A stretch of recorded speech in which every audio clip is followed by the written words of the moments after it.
A surprising reveal this week from Supreme Court Justice Ruth Bader Ginsburg about the court's plans for taking up a marriage case, or maybe not taking up any.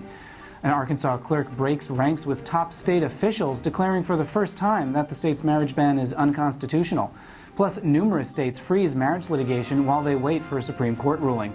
For the American Foundation for Equal Rights, I'm Matt Baum, and welcome to Marriage News Watch for September 22, 2014. Justice Ginsburg has hinted that the Supreme Court may not be ready yet to take a marriage case. In a Q&A last week, she observed that the cases before the court so far are generally all in agreement that marriage bans are unconstitutional. As a result, she said, the justices may wait for a ruling that upholds a marriage ban, so they'll have a stronger dispute to settle. If they do decide to wait, a key ruling could come soon from the Sixth Circuit. Judges there could soon decide a case in Kentucky, Michigan, Ohio, and Tennessee. It's anyone's guess how the Sixth Circuit will rule.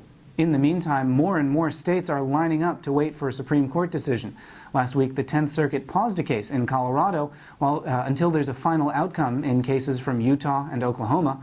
A judge in West Virginia has halted a lawsuit there pending an outcome in Afer's Virginia case. Wisconsin and Indiana are also waiting a Supreme Court ruling, and judges in those states ruled last week that marriage cannot begin until the Supreme Court issues a final decision in those cases. But other lawsuits are still moving ahead. Couples in Wisconsin have filed a new lawsuit seeking recognition of licenses that the state issued while marriage was briefly legal.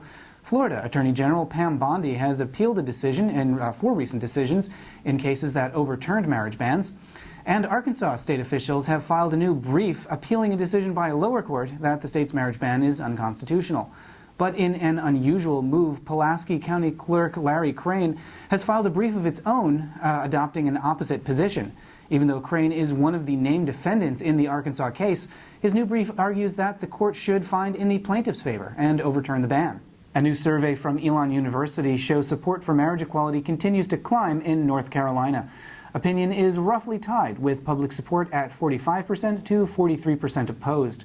And 3 new studies from the Williams Institute show the economic benefits of marriage equality. Freedom to marry would add $78.8 million to the economy of Georgia. In Missouri, it would add $36 million, and in Wyoming, $2.4 million. We're just 1 week away from the Supreme Court's first conference of the new session, where they're scheduled to discuss whether to take up one of the pending marriage cases before them.